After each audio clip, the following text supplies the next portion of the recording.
Hi, my name is Caden Perlick, and I am in the group with Elizabeth Ferry and Amanda Thomas. So, as you can see, our presentation is over smart houses and smart cities.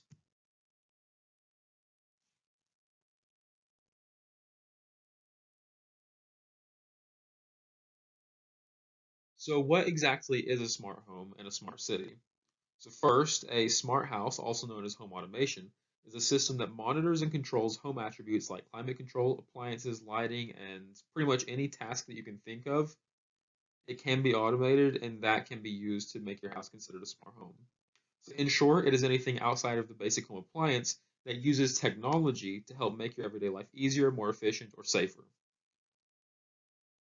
A smart city, on the other hand, uses different forms of electronic data collection, like sensors, to increase operational efficiency, share information with the public, and improve government services and citizen welfare through city implemented services, or even through people themselves and the devices that they carry. So, yes, you yourself can actually help make a city be considered a smart city through the devices you carry, like a phone, tablet, laptop, smartwatch, anything like that. If the city wants to use its services and push that to those devices to get out to you, or if it wants to use you yourself as a service through using your devices as a service, that as well.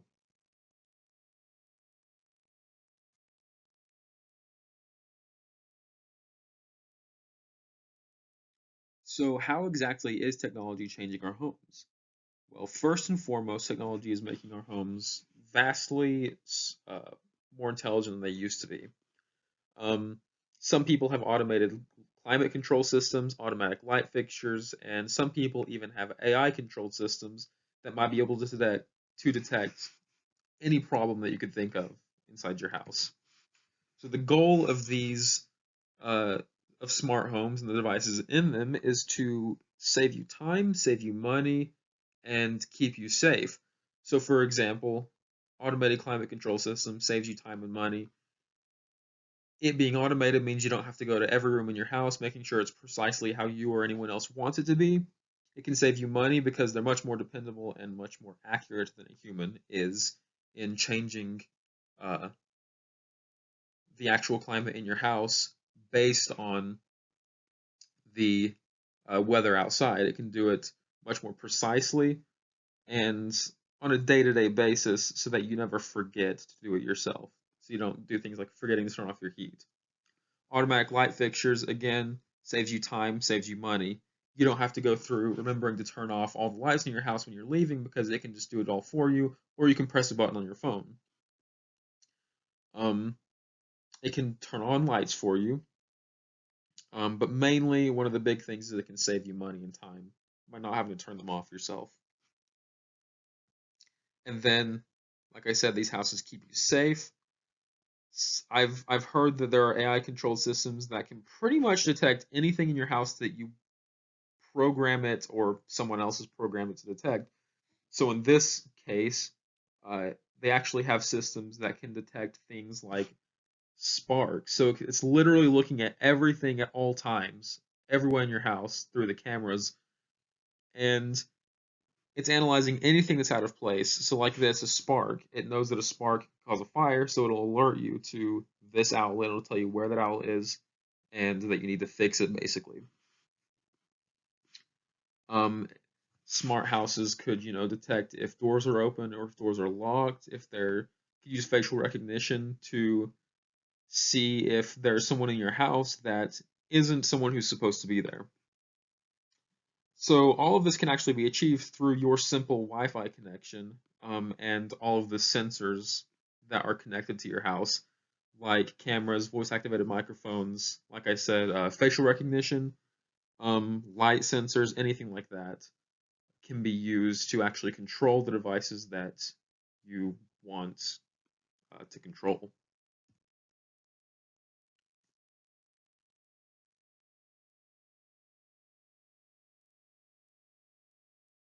So some of the most famous smart devices that we have in our homes are actually things like the Alexa and Google Home that I'm sure many of us have and many people have heard of. Most people have heard of probably. So these are actually smart devices in and of themselves, but they're also centralized control devices that act as a hub for all of your other devices to connect to so that you can control all of them individually through voice activation on this one singular device. It makes everything much more simple, makes everything much more clean, and it makes everything a little bit more personal so that it doesn't feel like you're just like your house is just run by some robot. Um, but products like these are actually going to be the center of all future smart homes and are in a lot of cases currently the center already because people don't like they want if they're adding these smart devices in their homes to make their home a smart home, they want things to be easier. And if you have all these different devices that you would need to activate or deactivate separately, it's not necessarily making anything easier. So having it all centralized in a control unit like this is far better.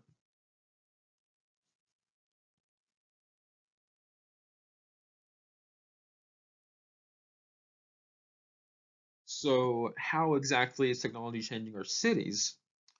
So there's plenty of different ways. We have a few examples right here. One way which people find the most annoying about most cities is traffic flow. So technology can actually help with public transport because routes can be adjusted in real time whenever a user wants, or whenever someone needs it to be. So you could have your smart city be able to detect congestion, car wrecks, delays of any kind, and it can adjust your route for you or suggest a route suggestion, route a rerouting. Um, you're also you can do this through things like traffic light systems, which, as we all know, are already automated. But in the future, you might have something that uh, you might have some sort of camera that can go into these traffic light systems that allow some sort of city AI to detect a crash or detect just congestion in general and send that data to the city's AI, which then could send it out to people's phones and GPSs.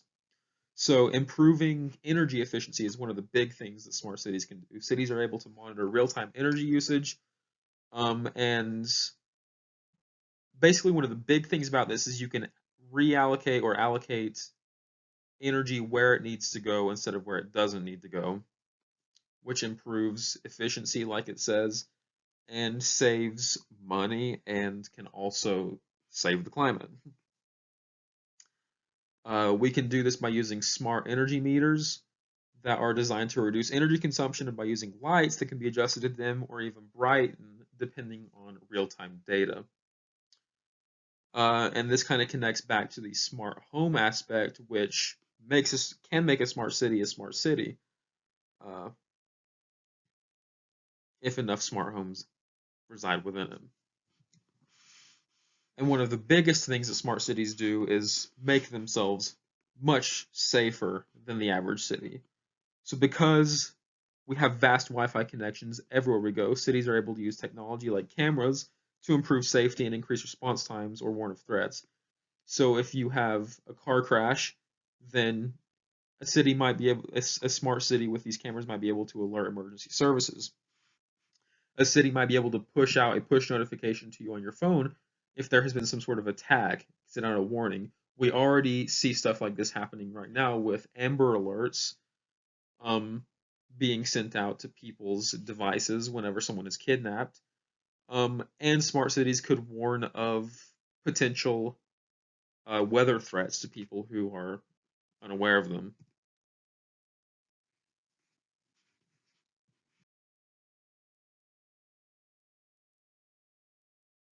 So, how exactly do smart houses and smart cities work? Well, as I stated before, smart houses usually use some sort of centralized device, and they definitely will in the future, to control all of the devices. In some cases, this is an app. In some cases, this is Alexa or like a Google Home sort of device. Um, all of this data is sent to sophisticated data centers, which communicate with whatever app or central device you might be using via your Wi-Fi connection to send, analyze, and retrieve this data from all of your smart devices and appliances.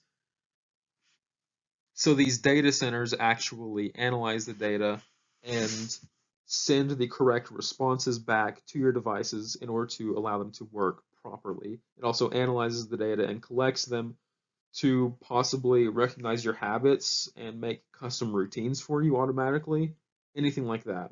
Basically, the center of all these things is these large data centers that analyze the data, send out the correct responses, and become more accustomed to you. So, smart cities, how do they work? Well, a smart city uses a lot of different software, different user interfaces, and basically a network of networks to deliver solutions to the public. As I said in the previous slide, you have things like emergency services that can utilize this kind of thing. Construction crews can utilize this kind of thing. Um, a lot of different important jobs and tasks and information can be uh, sent out through this network of networks, um, which deliver these solutions to the public. Again, all this information is sent through data centers, like with your smart house, but on a much larger scale. However, with smart cities, because there is so much going on, there are so many devices, and some of these devices and services are very important. A lot of the things in smart cities use edge computing, which makes sure that the relevant data is delivered to the over the network to the data centers and where it needs to go for the information to be received and answers to be sent back. So basically, what edge computing is instead of having all of this data be sent and analyzed at a large data center, you have areas of a network that are closer to your local host devices that can actually take some of that immediate data and analyze it right there in very specific ways, and then send the results of that back to a data center. And this can reduce bandwidth and can also reduce response times for the devices that you're trying to use or the services that you're trying to use.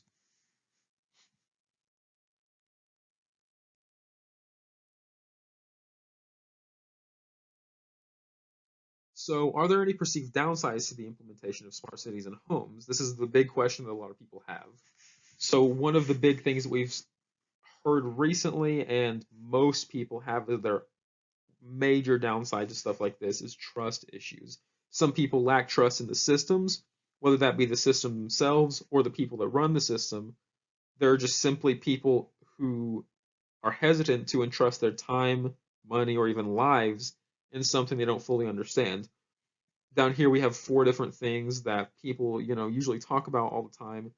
Technology is open to attack. If you make something automated, this is now something that can be attacked through some sort of cyber attack or physically through the infrastructure that actually keeps these things running, like emergency services or data that's going to be collected and then used in nefarious ways. But I'll get to that in a second.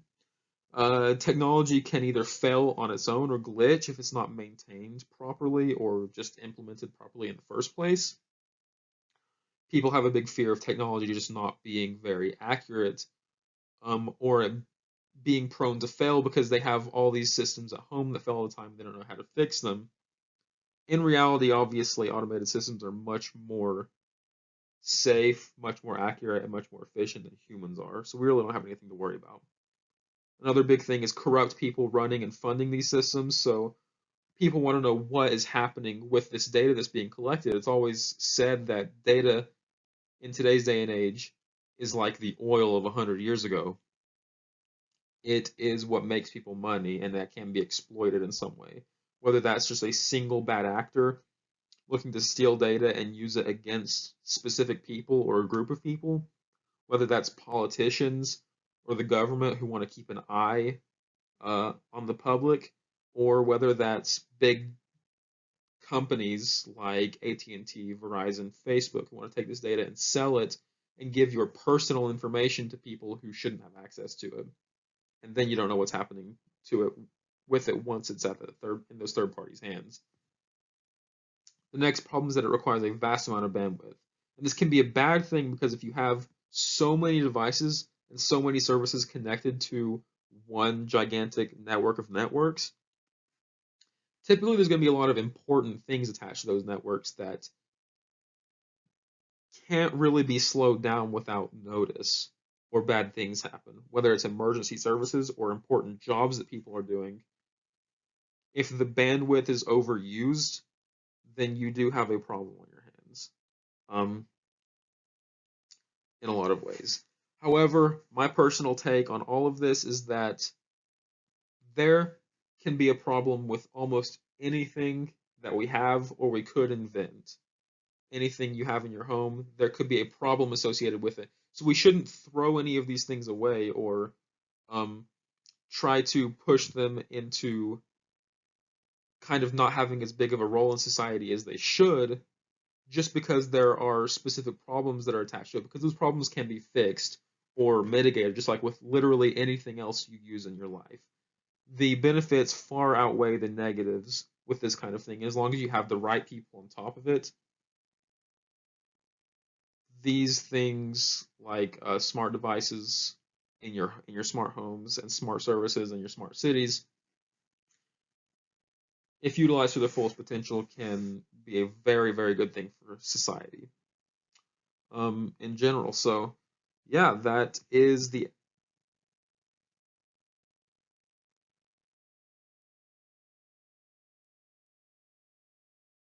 end of the presentation. Yeah, thank you for watching.